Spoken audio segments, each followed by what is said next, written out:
All right. One of the most important parts of playing the electric guitar is bending the strings. Without that, it's a very polite instrument. You know, the first scale I learned was A minor pentatonic, like most people learn. And I played it up and down politely, like everyone does.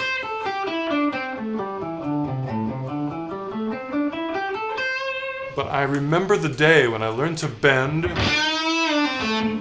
that string. And suddenly the whole scale came alive and the whole guitar came alive.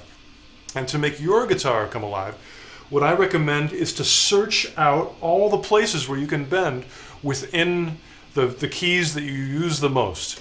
And fortunately, you are probably a rock musician like I am, which means that there aren't a lot of keys you have to deal with. Rock musicians play in A, they play in E, maybe G and some other keys, but in general, we stay in A and E a lot. So today I'm going to explore the key of A and look for all the places where you can bend.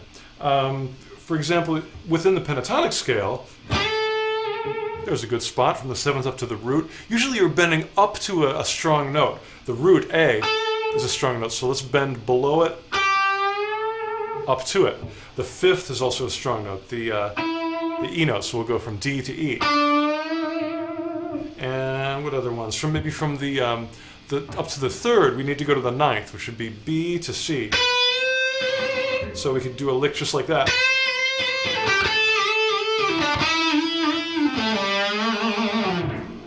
And beyond that, you could, another good note is maybe the minor 7th.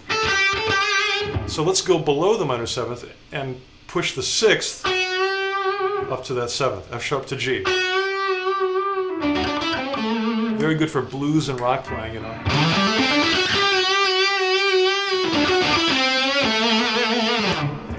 There's so many places where you can bend, so the trick is to find them all. Find them in different octaves. Maybe if that note sounds good there from F sharp to G, we want to search up an octave higher. Or the same note in a different position. So wherever you have a note to bend, try to find it everywhere. That way, wherever you are, you can do some cool bending, which really makes the guitar come alive. There's another one. I'm bending from the flat 5 up to the 5th.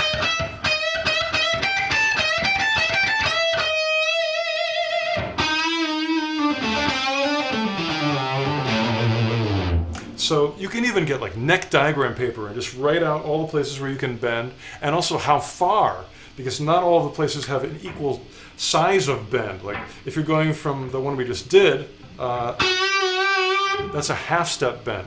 And some places, like if you hit the E note, the next cool pentatonic note is G, so you have to bend up a minor 3rd. Really far, so you have to be prepared for that one. But it's worth it. That sounds great. I love that one.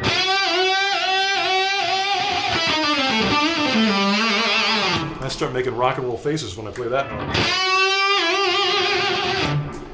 And you should too. What other bending things? Also being aware of the tempo. You can bend very slowly. Or what I like a lot of times is to almost imitate what a whammy bar would do. For example, when you hit a whammy bar, you play a note and you just quickly lower it in pitch. So you could actually raise the note up without picking it, and then hit the note, and then drop it like a whammy bar. So that's a good way of getting some vibrato.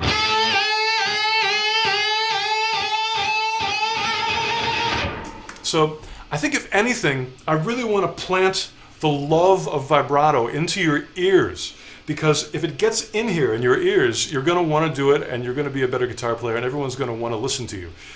If you don't love vibrato, then somehow it's my job to make you love it, because it's such a wonderful, fantastic thing that'll make your guitar come alive.